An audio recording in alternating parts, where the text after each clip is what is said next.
Sirine berbunyi, orang-orang berlarian ke sana ke sini untuk mencari bunker dan tempat berlindung bawah tanah. Puluhan pesawat lepas landas untuk melindungi bumi. Semua karena sensor kita mendeteksi kapal peradaban ekstraterestrial di tata surya. Tapi tenang, itu cuma asteroid yang bentuknya mirip pesawat antariksa. Ini adalah objek antar bintang pertama yang pernah ditemukan di tata surya kita dalam sejarah, namanya Oumuamua. Objek ini datang dari ruang antar bintang yang dalam, bentuknya yang memanjang mencapai 800 meter. Wah, ternyata lebih tinggi dari Menara Eiffel. Asteroid ini bergerak ke tengah-tengah tata surya dengan kecepatan 50 km per detik dan semakin cepat. Dengan kecepatan ini, kamu bisa melintasi Samudra Atlantik dalam waktu kurang dari 2 menit.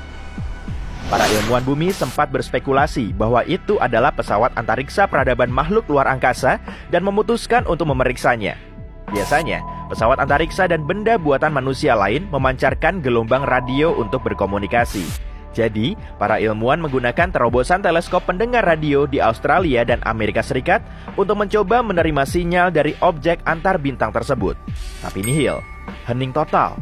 Tentu saja, banyak orang berspekulasi keheningan radio ini bukanlah bukti pasti bahwa benda itu bukan pesawat antariksa, tapi semua bukti menunjukkan kalau itu asteroid. Meski sudah melintas di tata surya kita sejak sekitar tahun 1995, para ilmuwan kita melihatnya pada tahun 2017 setelah objek ini terbang sangat dekat ke bumi. Satu unit astronomi adalah jarak dari bumi ke matahari. Oumuamua mendekati bumi pada jarak 0,1 unit astronomi. Jika Oumuamua menabrak bumi, dampaknya adalah bencana besar. Energi asteroid sama dengan kecepatan kuadrat dikalikan masanya. Karena kita tahu kecepatannya, para ilmuwan perlu menentukan masanya. Dan saat itu, mereka membuat penemuan lain. Satu-satunya pilihan kita adalah mengamati sang asteroid dari kejauhan menggunakan teleskop. Lalu kita bisa mengetahui beratnya, bukan dengan menimbangnya, melainkan dengan memahami cahaya seperti apa yang terpantul darinya.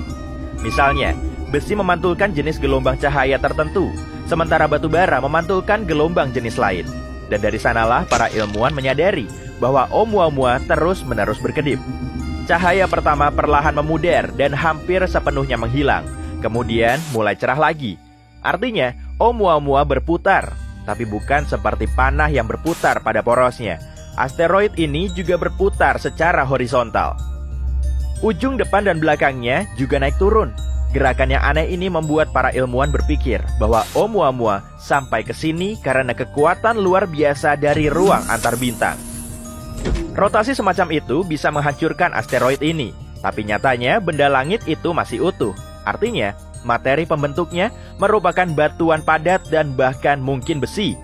Jadi, jika Oumuamua menabrak tanah, tabrakannya akan menciptakan kawah seukuran kota, dan gelombang ledakan akan menghancurkan segala sesuatu di sekitarnya sejauh ratusan atau ribuan kilometer.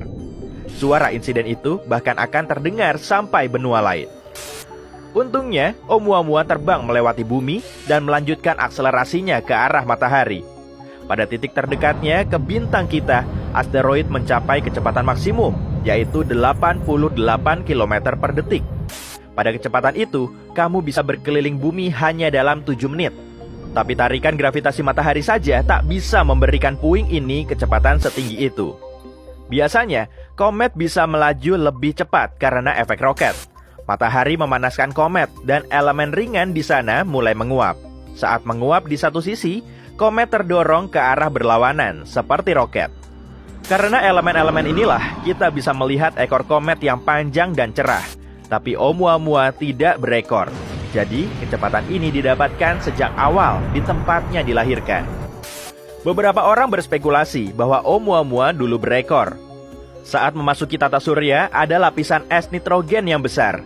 Selama bertahun-tahun, es ini meleleh dan menguap. Proses ini mempercepat asteroid itu dan membentuk ekor besar di belakangnya. Tapi kemudian, es yang merupakan 95% dari berat total asteroid itu habis. Dan yang tersisa hanyalah puing panjang dan tipis yang kita lihat bertahun-tahun kemudian. Sayangnya, para ilmuwan belum bisa mengonfirmasi ataupun menyangkal teori ini. Jadi, Oumuamua mendekati matahari dengan jarak sekitar 0,25 unit astronomi. Ini lebih dekat dari orbit planet terdekat matahari, Merkurius. Asteroid itu kemudian masuk ke perangkap gravitasi matahari, membentuk kait di sekitarnya dan terbang keluar seperti katapel. Sekarang, asteroid ini menuju ke konstelasi Pegasus. Para ilmuwan meyakini Oumuamua lahir dari tabrakan dramatis antara eksoplanet di suatu tempat di sistem bintang lain dengan objek besar lain.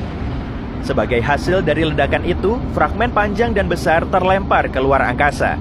Dan karena alasan ini, objek tersebut terus berputar tak keruan. Kejadian dramatis ini bisa jadi juga ledakan supernova. Ledakan seperti itu terjadi ketika bintang menua. Bintang kehabisan bahan bakar di dalam dirinya sendiri dan menyusut dalam sekejap. Kemudian, duar.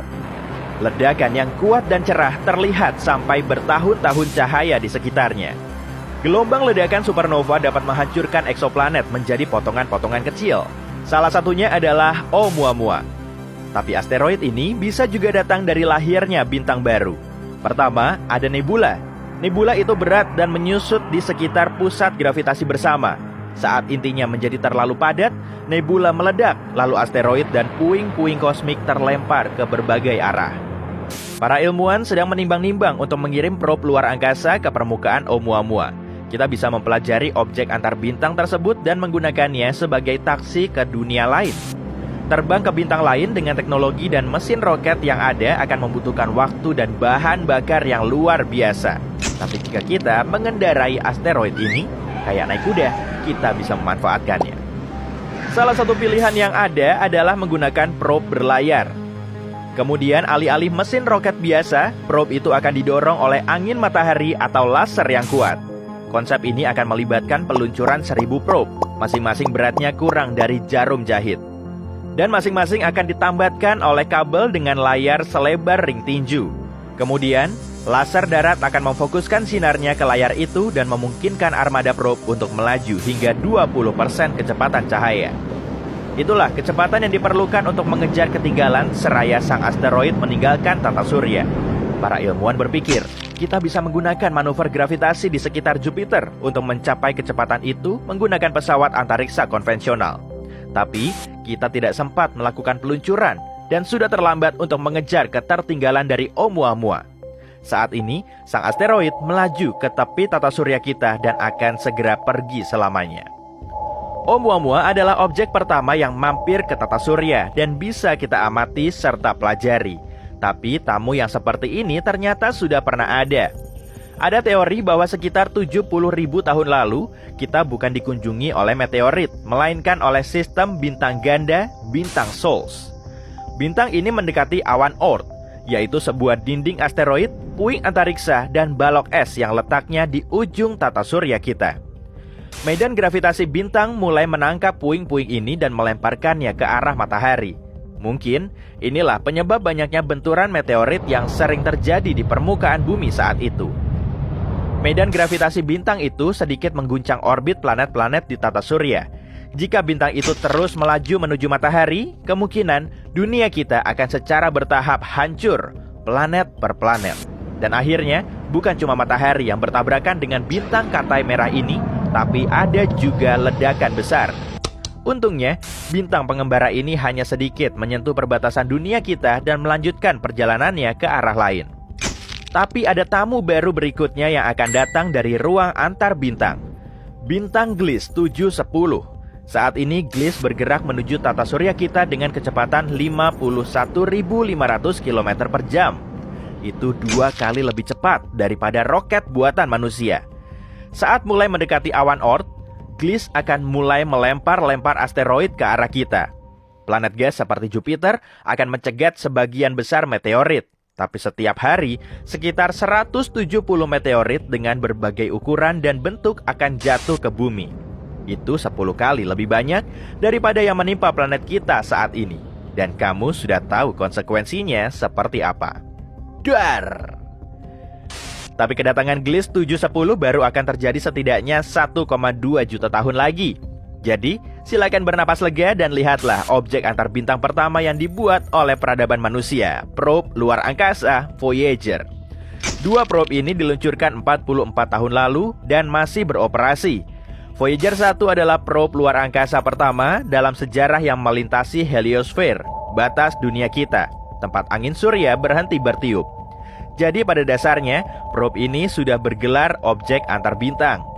Bertahun-tahun dari sekarang, Voyager 1 mungkin akan memasuki sistem bintang lain dan menyapa peradaban seperti kita yang mungkin tinggal di sana. Untuk tujuan itu, kedua Voyager dilengkapi piringan emas dengan pesan untuk peradaban lain. Ada gambar pemandangan bumi, rekaman pidato manusia, DNA kita, dan masih banyak lagi.